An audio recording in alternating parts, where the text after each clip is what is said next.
Un 44enne di Riese Piodecimo, Fabio Salso, è morto poco prima delle 13 di oggi in un terribile schianto contro un mezzo pesante lungo la statale 53, la Castellana a Castelfranco Veneto.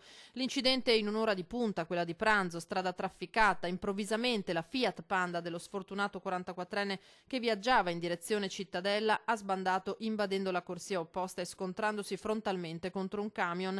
L'auto si è infine incastrata sotto il mezzo con la parte anteriore completamente distrutta, in particolare il lato del conducente, per il quale non c'è stato nulla da fare. I vigili del fuoco hanno lavorato a lungo per estrarlo, ormai senza vita, dall'abitacolo. I paramedici del SUEM 118, arrivati sul posto con l'elisoccorso, ne hanno dovuto dichiarare il decesso, mentre il camionista, un 50enne italiano, è uscito dall'incidente praticamente illeso. Oggi, saputo dell'incidente, siamo andati in loco assieme ad altri amministratori, eravamo riuniti per una riunione di lavoro e abbiamo visto purtroppo questo drammatico incidente e siamo rimasti un po' tutti dispiaciuti e voglio esprimere il mio cordoglio alla famiglia e a tutti coloro che in qualche modo erano legati a questo ragazzo.